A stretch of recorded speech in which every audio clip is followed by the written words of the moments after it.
ناردنەوەی ئەو گۆرانەی یەکەمین جار من ناردبووم بەجێی هێشتم، وەک ئەو کۆترەی بیگرن و بە هەمان ئەو پوشانەی کۆی کردبوونەوە بۆ هێلانە بیبژێنم.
دایکمان لە تەنیشت دایکی ناشت، مەلا هەر باسی ئاگری قیامەتی دەکرد و کەچی لە قەبرستانەکەدا تەنها بۆنی شیر دەهات.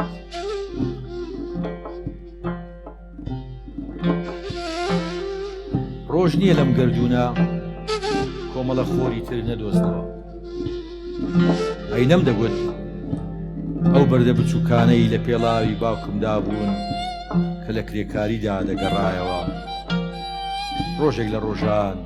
دەبنە هەسارە.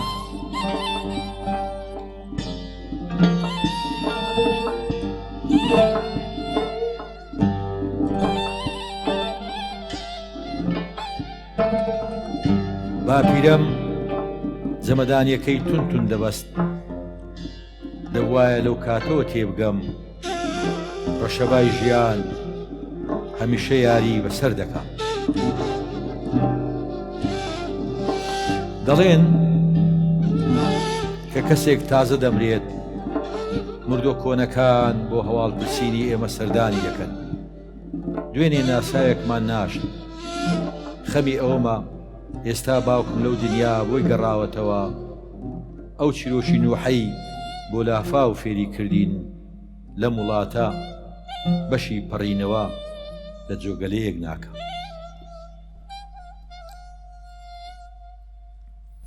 ئەزیزانم، خۆشەویستانم، بینەرانی دیمەن TV،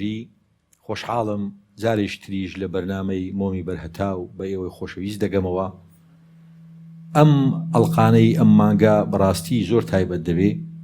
تایبەتە بە ئەدەبیاتی کەرکووچیەکان کە چوار میوانی کەرکووچیمان دەبێت، چوار میوانی ئازیز، مامۆستای بەڕێز کە ساڵانێکی دوور دێژە هیچیان کەمترنی هەر یەشێک لەوان زیاتر لە چارەگە سەدەیەک ژیانی ئیسراحەتی بەخشیوەتە ئەدەب، بەخشیوەتە زمان، بەخشیوەتە شوناس کە هەمیشە جێگەی ڕێز و تەقدیرن. کەرکووچیەکان لە مێژووی ئەدەبیاتی ئێمە نەک هەر پێش ڕەو بوونە، نەک هەر پێشەنگ بوونە، بەڵکو ئەو نیوە خوازەی ئێمە لە ماوەی 50 ساڵی ڕابردوو لە ئەدەبیاتی خۆمانە دەیبینین بەڕاستی لەسەر دەستی کەرکووچیەکان بەرهەم هاتووە. کە باسی عەمالیقەی کەرکووک بکەین لە سەرگۆم پۆلس، لە بڵند حەیدەری، لە لەتیف هەڵمەت، لە جەلیل قەیسی، هەوێنی نوێگەری لە باشووری کوردستان لەسەر دەستی ئەوان بووە. تەنانەت گۆڤاری 69 فازڵ عەزاوی و برادەرەکانی بووە مایەی ئەوەی کە لە سلێمانی و لە باشووری کوردستان بەیاننامەی ڕوانگەی لێ بکەوێتەوە، کە بەیاننامەی ڕوانگە بەڕاستی ئەسڵەکەی ئۆرژیناڵەکەی بنەچەکەی دەگەڕێتەوە لای ئەدیبانی کەرکووک. ئێمە لەمڕۆدا مامۆستایەکی ئازیز، هاوڕێیەکی خۆشەویست، کەسێکی ناسراو بە ئێوە، مامۆستا بڕهان بەرزنجی میوانداری دەکەین. مامۆستا بەخێراتی. مامۆستا تو وعدت بە مندا خۆ زۆن جوان نەکەی بۆی ناشرینی من دەرنەکەوێت، کەسی بە ئاخری هەر خۆ جوان کرد. گەلێ سپاس. ئەوە گەورەیە بۆ جەنابتان بۆ من. ئێوە خۆتان جوانن کە ناو شێعر و ئەدەبیاتە دیاردەیەکی باش و گەورن. من بەڕاستی حەزمە کرد لە بۆ ینی حەزم لە دیدارەکان بووە زۆریش لە هەموو کەناڵەکان سوپاسیانەکەم، بەڵام لەم بەرنامەیە بە تایبەت ئەوە بەڕێستان جیاوازن ئەم هاوڕێ و خۆشەویست و مامۆستایانە ژەنیاری بەڕاستی ینی حەزم بوو ئەم ژەنیارانە ببینم و ئەگەر بەرهەمێکی شعریشم لە حزوریانە بخێنمەوە وا بزانم هەنگاوێکی ترە بۆ من لە خزمەتی ئەدەبی کوردی و شاری کوردی بەخێری مامۆستا گەورە گەورە و بەڕێزن بەڕاستی ینی مامۆستا باسیشی من دەدناسم، بەڵام با بینەرانیشمان ژیان نامەیەکی خولیات بۆ شاعر ژیان نامەیەکی کورتمان بۆ باسکەی خراپ ناوێت. لە زۆرینەی دیدارەکان ئەومانە باس کردووە. من بورهان بەرزنجیم، بورهان محەممەد قادر بەرزنجی، لەدایک بووی 1960 لە دۆست خوڕمات و لەدایک بووم. لەوێشەوە یەکەم بەرهەمی شێعری خۆم بڵاو کردەوە ساڵی 1975 لە بەیان. ئەو کات بەیان بە 50 فلس بوو. ئێستا بۆ هاوڕەیەک باسم کردیانی 50 فلس بوو. ئێمە نەدارا بووین دۆست خوڕماتویەکی چۆڵ وانە شارێکی گەرما پرۆکێنەر، بەڵام ئەو شارە شارێکی پڕ لە هونەر و پڕ لە ئەدەب و پڕ لە شعر و ینی شعریەتت بۆ دروست دەکات. نەدارا بووین 5 فلسە بۆ ئەو کاتە کۆمە کردەوە بۆ ئەو مانگەی کە ویستم بەیان بکڕم پێم نەکڕە. ئەخە تۆ تەماشاکە گەنجێک تازەڵێت بێ شعرێک بڵاوکرێتەوە ئیتر بۆ مانگی داهاتوویە لەتوانین بەیانێک بکڕم کە تێکستەکەی جەنابی داوە هەروە بەیانە بۆ خوێندنەوە وابزانم ئەو بەیانم ئەگەر بڵێم 100 جار لەوەیە کەمتر زیاتر ئەوەندە خوێندبوومەوە دەستمان ناکەوت. بیرمە ئەگەر دیوانێکی شعر ینی تازە دەربچوایە لە سلێمانی یان لە هەولێر ئیتر دەساودەست پێمانە گەشت برادری بیکڕایە ئەوەی تر زۆر بوو کە تەواوێکە دەیدا بە جەنابەت ئەو بەو شکڵە ئێمە توانیمان هەنگاوێک یان بنەمایەک بۆ شعری کوردی لەو شارە کە جەنجاڵە کە قەڕەباڵغە لە ئەدەبی تورکمانی کە قەڕەباڵغە لە ئەدەبی عەرەبی. تۆ ئێمە کوردێکی کەم لەوێ بتوانی بناغەیەک بۆ ئەدەبی کوردی دابنەی زەحمەتە ڕاستە کێبڕکەیەک دروست بکەی بۆ ئەوەی تۆش ببی تێکێک لەوانی لەو ئاستانێکەوە ئەوان بۆیە ئێمە بەڕاستی ماندووە بووین. من هاتم بۆ لە ساڵی 96 کات زەحمەت بوو هاتم بۆ لای بەڕێز ڕەوان شاد شێرکۆبێکەس پێوتم بڕهان ئەگەر تۆ بێی بۆ ئێرە بۆ سلێمانی پێگەیەکی ترت ئەبێ هاتن و ئاسانیە ڕاست. باشە مامۆستا بوونی عەرەب و تورکمان و ئەم کولتورە جیاوازیانە ینی خودزانی بۆ ئەدەب بۆ معریفە بۆ ڕۆشنبیری بوونی زمانی جیاواز ئێزگار باشە یعنی دەوڵەمەندەکە زۆریش ئێمە تورکمانەکەمان زۆر ڕەوانە وەکو کوردی قساکەین تورکمانی ئەوان لە خۆریاتە کەوا لە عوثمانی وەریانگرتووە بۆیان ماوەتەوە عەرەبیشەم دارمی وەمان هەمووی لەو مەدرسەیەوەیە زۆر سوودی هەبوو بۆ ئێمە بەدەیان خۆریاتمان لەبەر بوو بەدەیان خۆریات یعنی کە ئەوترا ئەوانە یانوتو لە کۆڕەکانیانە ئامادە ئەبووی. لە دیدارێکی ڕابردوومە باسی پیرێژنێکی هاوسێمان کرد هاوڕێی دایکم بوو کە ئەچوین بۆ بازار و ئاهاتینەوە بە شارێکی تورکمانی پێشوازی لێکردین هەتەوە ئەبێتە ینی باگرام بۆمان مەسەنەڵێ خۆش گاردی مێهمانمەز وزەغ یاردەنگال بسەنهانە ئەرمەغانمز ینی بەخێر بێ میوانە جوانەکەمان میوانە عزیزەکەمان لە ڕێگەی دوورەوە هاتووی مزگەنێکەکەمان چی دیارەکەمان چیە باشەوە بۆ من شتێکی زۆر جوان بوو ینی پێشەوەی شعرێکمان بۆ خوێنیوە دایمەن کاروانجان ئەدیبەکان ناسراون بۆی پەرپوتن مامۆستام ئەدیبێشی باشەوە هەم پۆشتە و پەرداخ و جوانی مامۆستا وعدیشت بە مندا زۆر خۆ جوان نەکەی بۆی پێم بڵێ ئەم پاک و خاوینیت لەکوێ لە عائیلە لە چوو هەڵبەت ئێمە عائیلێکی زۆر نەدارا بووین فەقیر بووین یعنی مەکتەبمان تەواو کە قوتابخانەمە و یان خوێندنگامان تەواو کرد پانترۆنێکی کۆنی ئەگەر با بڵێن خزمێکمان هەبوایە بە منایاندا من ئەگەر بمایەتەوە بە جوانی و پاکی منیش تەسلیم یەکێکترمە کرد بەڕاستی وەکو زیمەوا بووە ینی ئەو پانتڕۆنە پێدراوە نەدەڕێت لە کولێ بووم مامۆستایەکی هندیمان هەبوو ئەو کاتەگەر غایب وایە ینی نەچوایی بۆ دەوام وەکو ئیستەنیە بە مەرحەبایەکەی سڕیتەوە ئەو کات عقوبە ئەدرای یان سزا ئەدرای پێیوتین ئەگەر ڕۆژێک لە ڕۆژان چووی بۆ قوتابخانە چووی بۆ دەوام ڕیشت نەتاشی بوو نەڕۆی جلەکەت ئوتو نەبێ نەڕۆی ئەمە واتای چییە؟ پێڵاوت بۆیان ئەویاغ نەکردبێ سوڵ نەکردبێ نەڕۆی سرت بە جوانی هین نەکردبیانی ئەمووی بۆ باسەکردینەوە مامۆستا هەندیە ئەیوت با سزا بدرێی ببێتە عیبرەت بۆت بەڵکو ئەو قوتابیانە ئەو کەسانی کە ئەدبینن تۆ ئەبیتە نمونەیان بە جوانی تۆ بینین لەو لە ساڵی 1970 من تعیین بووم بە مامۆستا لە سناعە پیشە زازی بڵین لەو ڕۆژەوە من تعیین بووم هیچ ڕۆژێک بە قەمیسەوە دەوامم نەکرد مەگەر گەرمای هاوین زۆر پڕوکابێن پڕوکانمێتی هەمووی هەر بقاتەوە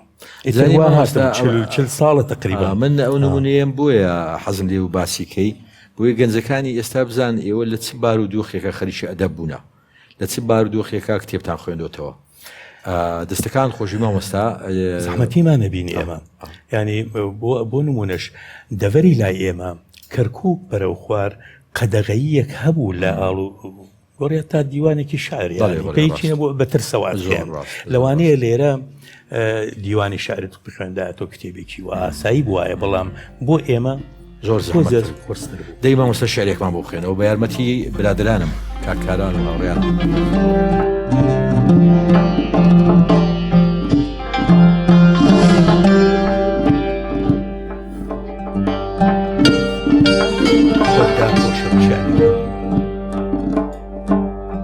خۆت داپۆشە بە شعرێکم بێ عیشقی من سەرماتە بێ خۆت داپۆشە بە شعرێکم بێ عیشقی من سەرماتە بێ لەبەرم بوویتایە خۆشیم لێ چۆڕا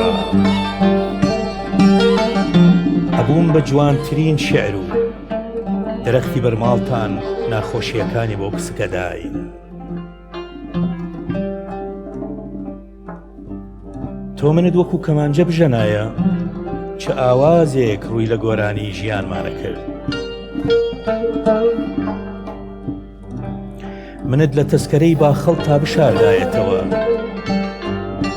چ باخێکی گشتی لە دڵمانە سەوزە بوو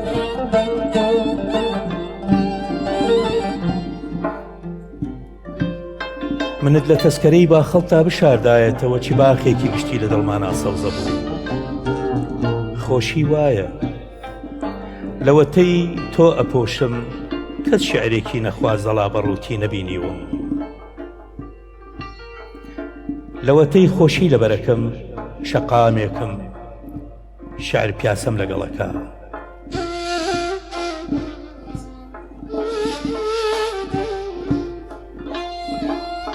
گڵۆپەکانم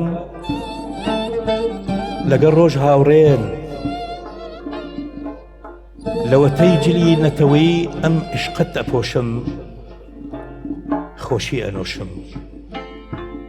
لەوەتەی جلی نەتەوەی ئەم عشقت ئەپۆشم خۆشی ئەنۆشم و خۆشی وشەکانی کانیەکم فێرەکات دڵ سافترین شمشاڵ بیژەنێ نەسەرمای دووری و نەگڕەی نەبوونی و نەخەنجەری دابڕان نەمبڕێ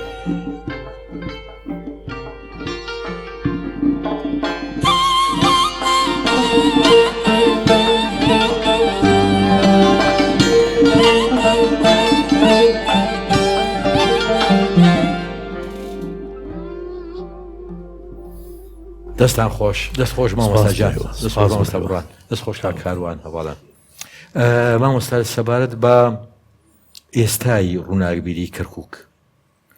کەرکووشیەکان نەحەقیان نییە لەبەروی سنتری شارەکان بەرامبەریان تۆزە بێویژدانن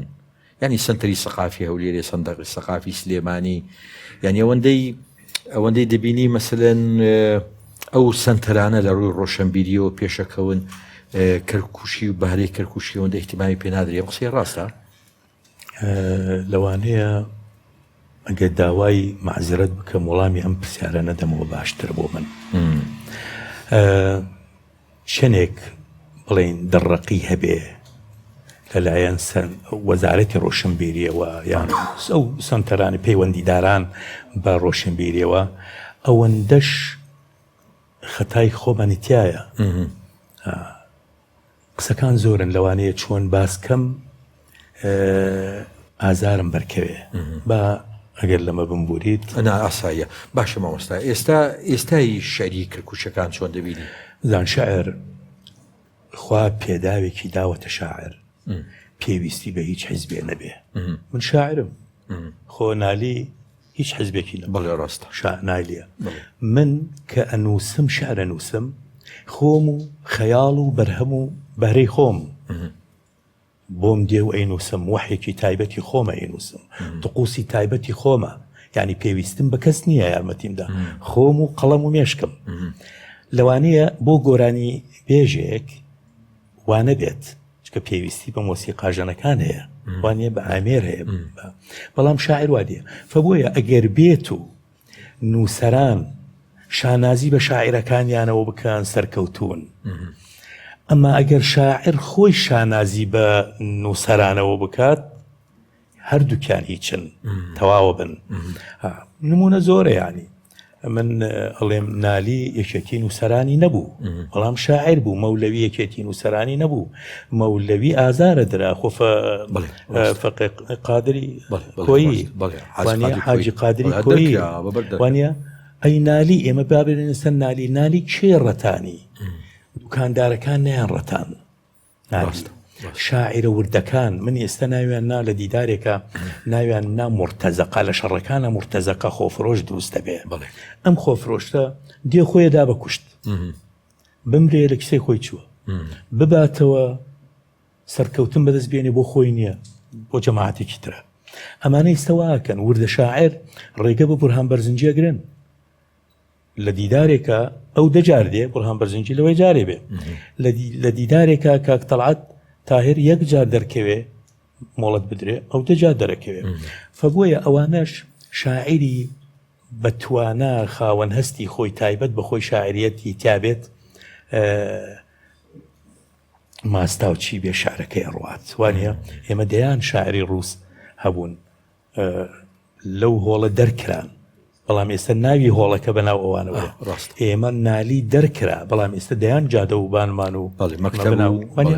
ڕاست زای مامۆستا من لەسەر قسەکەی جەنابەت ینی من بە حکمی ئەوەی لە کەرک و ژیاوم ئیشم تیا کردووە و ئیشی ئەدەبیم تیا کردووە چەند ساڵێک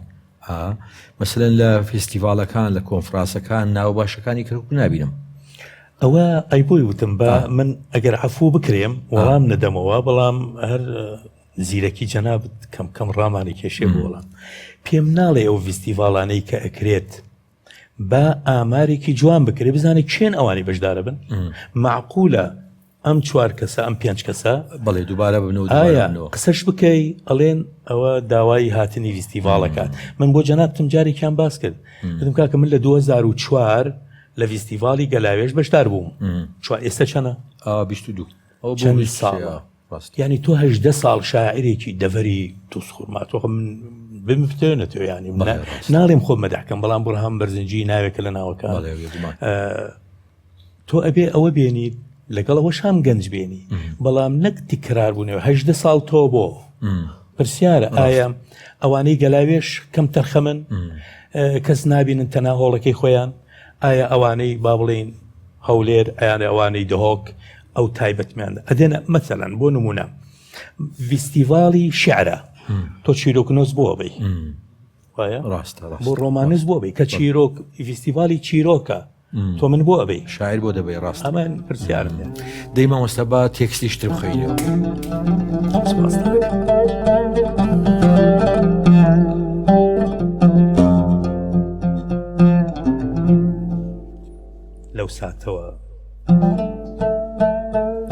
لەو ساتەوە گوڵەکانی باخچەی دڵت و نقێمەکانی ڕوومەتی کەواکەتم بینیوە هەرچی جۆگەڵی هەستم هەیە جلی کوردی لەبەرەکەن. لەو ساتەوە گوڵەکانی باخچەی دڵتوو لە قەیمەکانی ڕوومەتی کەواکەتم بینیوە هەرچی جۆگەڵی هەستم هەیە جلی کوردی لە بەرەکەن گۆزەی چاو جەڕەی ئارەزوو هەگبەی کاروانی دڵسۆزیم پڕە بن لە تۆ تیونێتیم ناشکێنا هێندە گەرمای دووریت لاشەی قسەکانی پڕکردووم بە نوشتەی هیچ ئاوێکی سازگار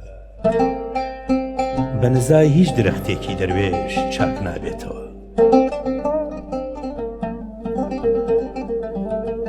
هێندە بیرتەکەم ڕیشۆڵەکانی دەماخم پڕ بە دارستانەکانی جوانی ئەپاڕێنەوە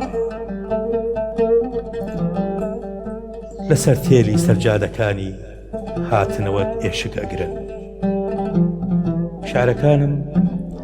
دەستی یەک ئەگرن و هاتنەوەتە چڕن ئێژن ئەو بێتەوە کانی پێ ئەگرێ دڵ باڵ ئەگرێ دارجلی جوان لە بەرەکات و ئاورشێنی حەوشەی خۆشەویستی دەکا شارەکانم دێنە ماڵتان شارەکانم دێنە ماڵتان ئەژنەفم ئەوان پێت ئێژن مەڕۆرەوە چیدی با گوڵە سوورەکانمان بۆ گوندی ژاکان بار نەکەن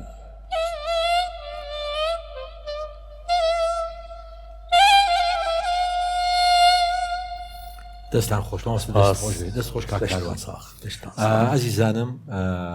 بینەرانی بەرنامەی مۆمی بەرهەتاو ناوبڕێک و بەردەوام دەبین لەگەڵتان لەگەڵ مامۆستای شاعیر و نووسەر ئازیزمان مامۆستا بڕان بەرزجی دەسپاس بە ناردنەوەی ئەو گۆرانەی یەکەمین جار من ناردبووم بەجێی هێشتم وەک ئەو کۆترەی بیگرن و بە هەمان ئەو پوشانەی کۆی کردبوونەوە بۆ هێلانە بیبژێنم. ئازیزانم دووبارە هاتنەوە لای بەڕێستان بۆ تەواوکردنی ئەم ئەڵقەی بەرنامەی مۆمی بەرهەتاو لەگەڵ مامۆستا و نووسەر و هاوڕێ و ئازیزمان مامۆستا بڕوان بەرزنجی. مامۆستا کتێبی ئەم خۆشەویستێت لێ دێ بێزگە لەم کتێبە کتێبی تریشتەیە ئەمە یانزەمین دیوانە بەڵێ یانزەمین دیوانە سێ کتێبی مێژوویشمە هەیە مێژووی کە لە بواری مێژوو بەخورمات و بعربين أو ميجوية كان بعربين ثقافة القتل والقتل الجماعي في العراق. سي جار شاب كراو أو كتابة ثقافة القتل هو دارم وزارة روشنبيري بالي رو دعوة به أو بكتابة كردي. بالي راست. زور قرنقا. بالي راست. ما وصل أدبياتي كركوشيا كان دلسوزية كيا قضية كيا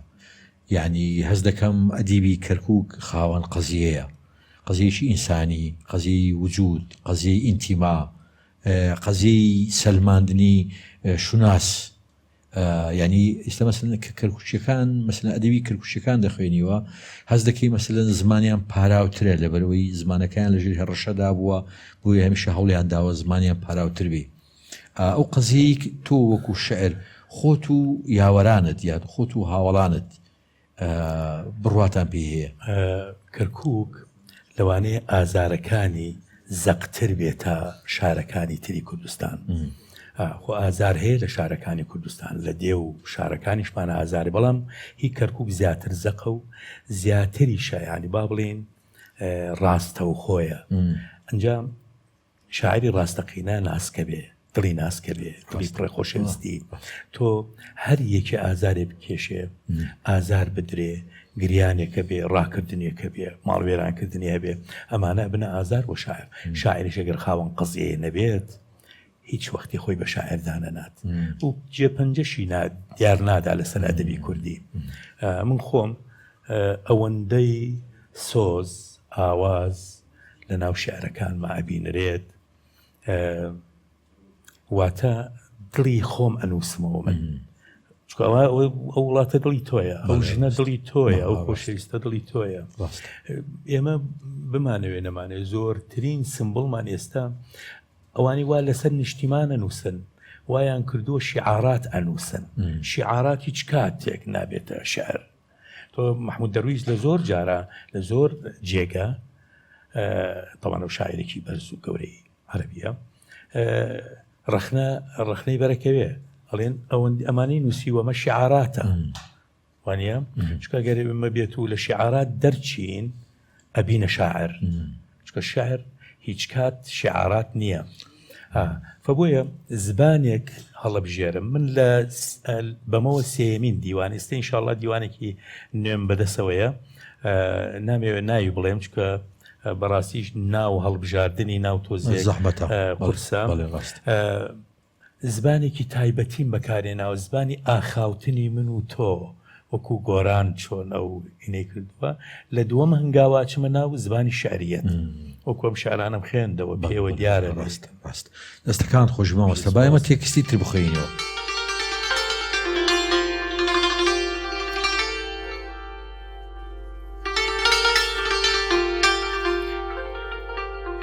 جاران وابووی جاران بە شنەباتەوت نەکەی دەست لە قژی بدەی نەکەی هەستی دەفتەری شعرەکانی بدزی نەکەی خۆشی لە چاوەکانی بتۆرێنی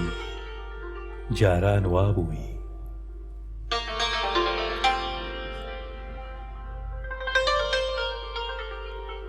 جاران وابووی شەو بێ قومێ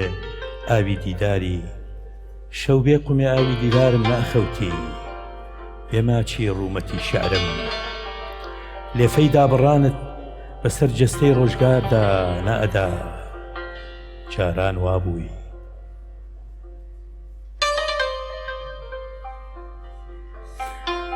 هەناسەی کانیت بۆ دەمی جۆگەڵەی بەختمە هێنا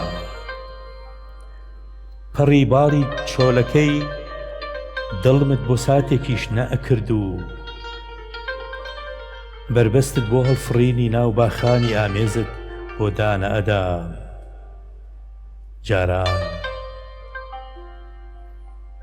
جاران جستەی خۆشەویستیت لەسەر تەنافی باڵمدا هەڵەخست و تا دوا دڵۆپەی دابڕان وشک وشک هەڵ ئەگەڕا نەئەخەوتی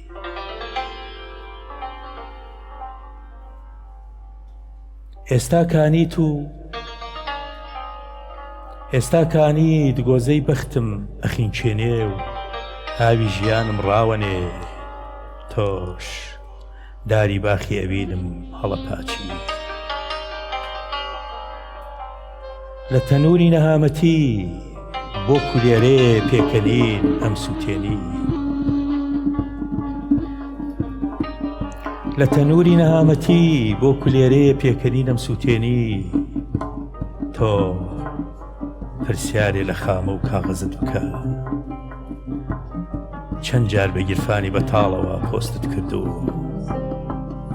چەند جار بە برسێتی وست و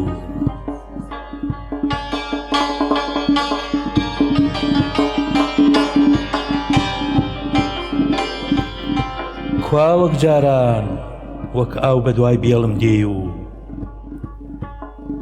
گوڵ لە باخی شعرم داڕوێنی کوا وەک جاران کوا وەک جاران لەسەر بەرماڵی کانیمدا گۆزەت بە نزا پڕەکەی بڕی تیونێتی دەشتم بە دڵۆپەی نەرمی هاموو شۆی دڵت ئەشکێنی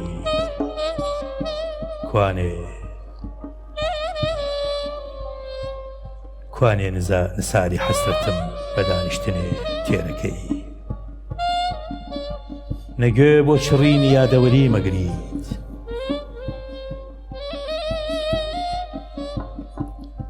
نەدەست نوێژێ لە بڕووباری خۆشەویستی مەشۆ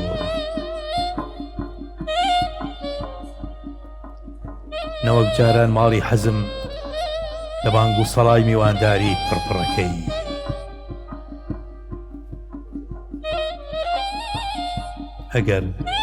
ئەگەر سەر شاخی سەیرانت پڕ بوون لە من ئەگەر گۆمی حەسانەوەت ملی ڕێی هاتوونەهاتی گرت بزانە بزانە گوڵدانی بەختی خۆشەویستی تاو نەداو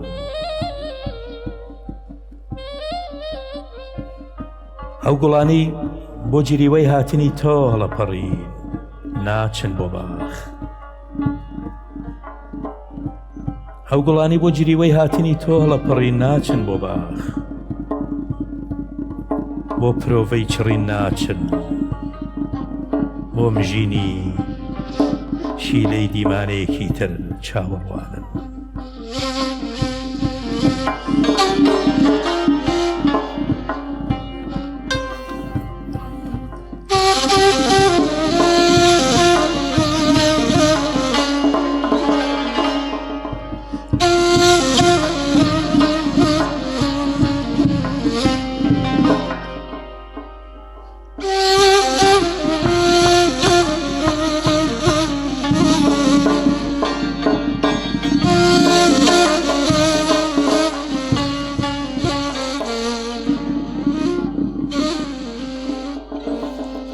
دەستان خۆشبی کاکاروان کاکارکان مامۆستا گیانەست خۆشبی باستەبم شاعری جوان ئەم فەرهەنگە پارا و ناسکە مامۆستا وا دەکا پرسیارێک لێ بکەم زۆر جاران بە منت گوتووە کا من پێت وایە شەعری ئیلهامە ینی بەڵێ شەعری ئیلهامە ئەوەل جار چی دێ لە شەعر نووسینە وشە دێ وێنە دێ یعنی ئەگەر بینی ناو بوردەکاری نووسینی شەعر لای تۆ لە چیا دەست پێ دەکات لە بروسکەی وێنە لە وشەیەک یا هەزاری شتێکە خۆی بیتە ڕاستی لەوانە یەک وشە بجوڵێنێ لەوانەیە تێلێک لە خۆشەویستەوە بێت یەک وشەی تیا بێت لە نامەیەک لە قسەیەکە لە خاوتنێکە لە بینینێکە لە یادەوەریەکە هەمووی چرکە ساتێکی زۆر بچووک یعنی ئەگەر چرکە بکەیتە چەند بەشێکەوە بەشێکی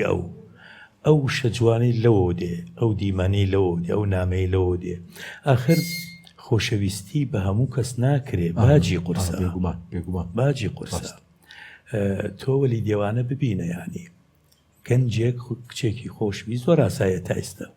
کە پێی نەدرا مرد نەیتوانی بژێت ئێستا کام خۆشەویستیمان گەیشتۆتە ئەو ئاستەی کچەکەی پێ نەدەن بمرێ نییە وانێم واتە کێ ئەژێ ئەمەی داوا کرد پێیان نەدا چوو بۆ یەکێتر و ژنی هێنا و دەرزەنە مناڵی بوو مرد بەڵام وەلی دێوانە خۆ بێنەوەیە ئەم کوردە حیاتی خۆمان ژنێکی پێڕەوانە بینی بەڵام بووە مەزارێک بۆ ئەوانەی کە عشقی شارە زۆرن بچن بۆ شارە زۆر یان شارە زۆرەکان خۆیان بە شانازیە و باسی بێگومان ئەمەیە عەرەب لە چەندی دارێکشا باسم کە ئیلهام لە شعری عەرەبی لە شعری کوردی بە قووەترە تا ئێستش بێگومان چکە عەرەبی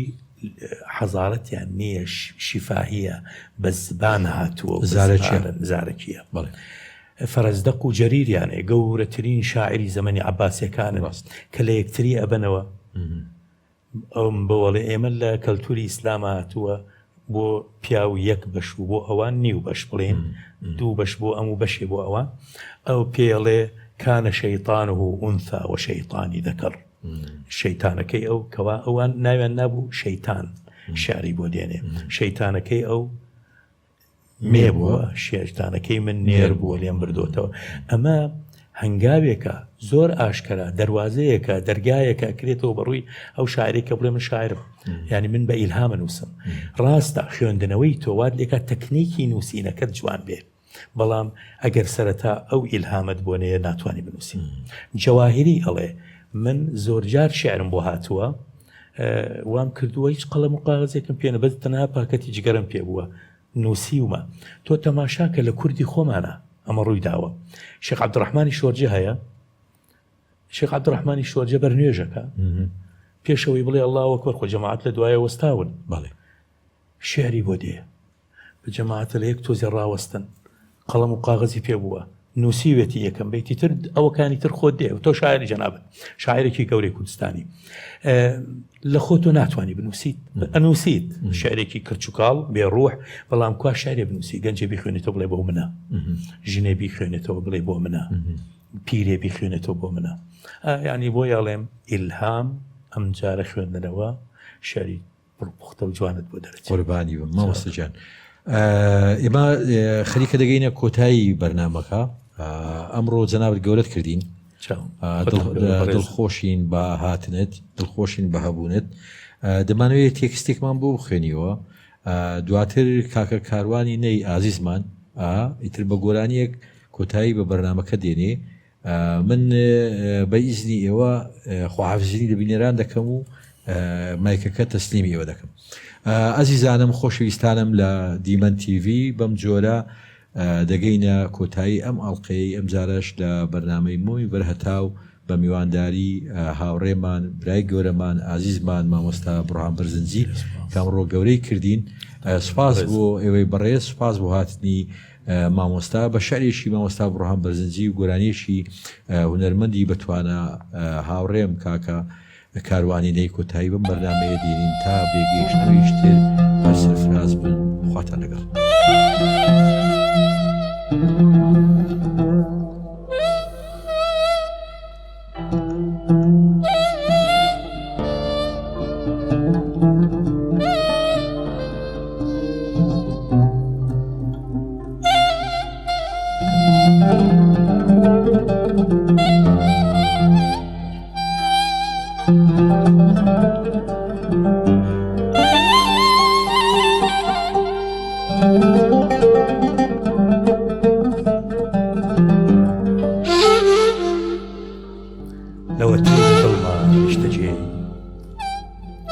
لەوەتەی لە دڵما دانیشتووی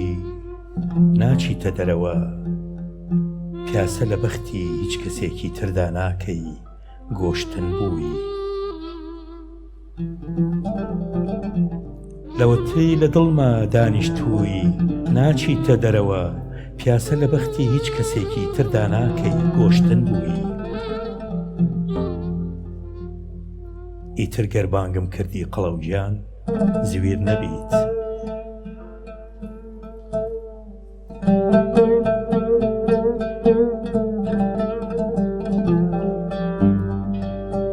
هێندەگە ڕێک و کۆڵانی دڵت پڕ کردوم، ژوورێک نەماوە بدرێ بکرێ. کرێچێتی لە وڵاتی منا قەدەغەیە، ئاخر تۆوای قەڵەوگیان قەرەباڵغیت، هەرچی دوکانی چاوم هەیە، هەرچی تەکسی و پاس و مینی پاسی جانم هەیە پڕن لە تۆ.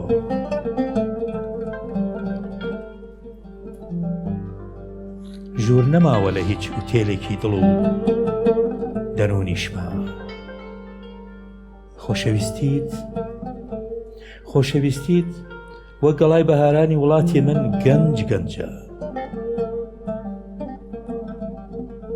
وەک بریق و باقی جلی نیشتیمانی دڵم پڕە لە هاتن، وەک باران لە ئەژماردن نایەت و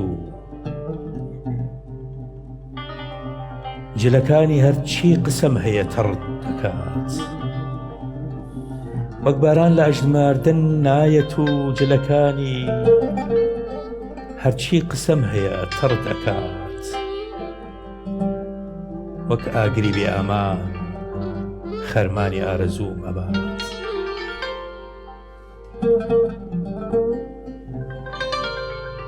وەک جلی ڕۆژی زاوایەتی دامە پۆشێ، تۆ وای تو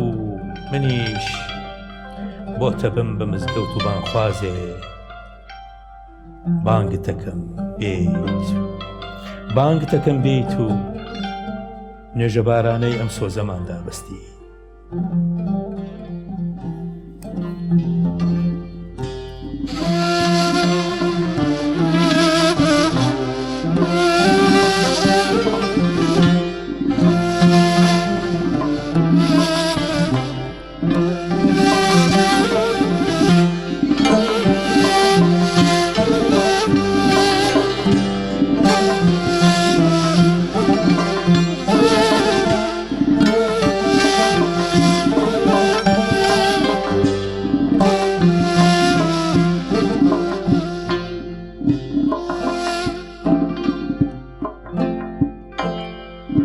سقف لي كاروان هي واشتي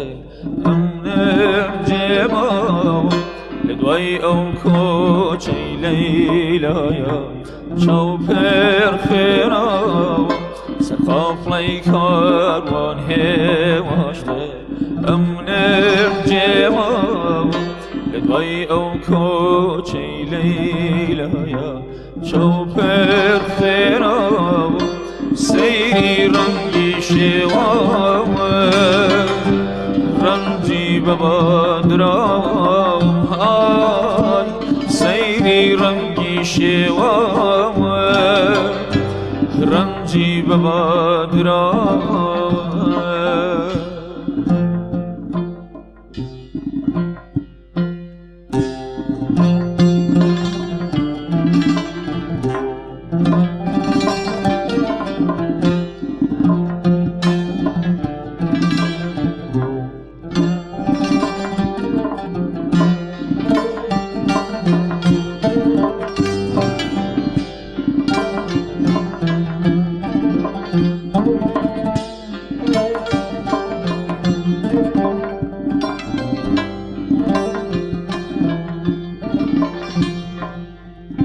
بە کۆچی ئەو بەختێکی ڕەش بۆ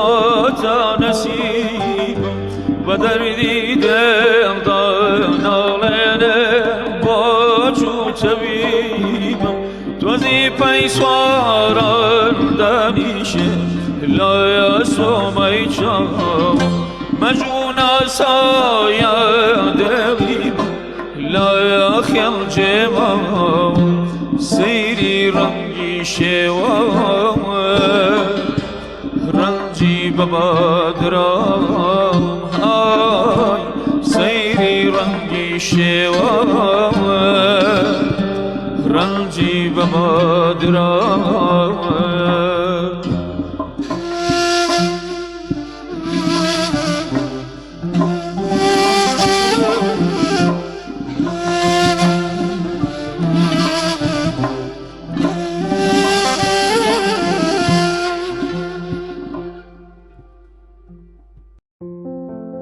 ناردنەوەی ئەو گۆرانەی یەکەمین جار من ناردبووم بەجێی هێشتم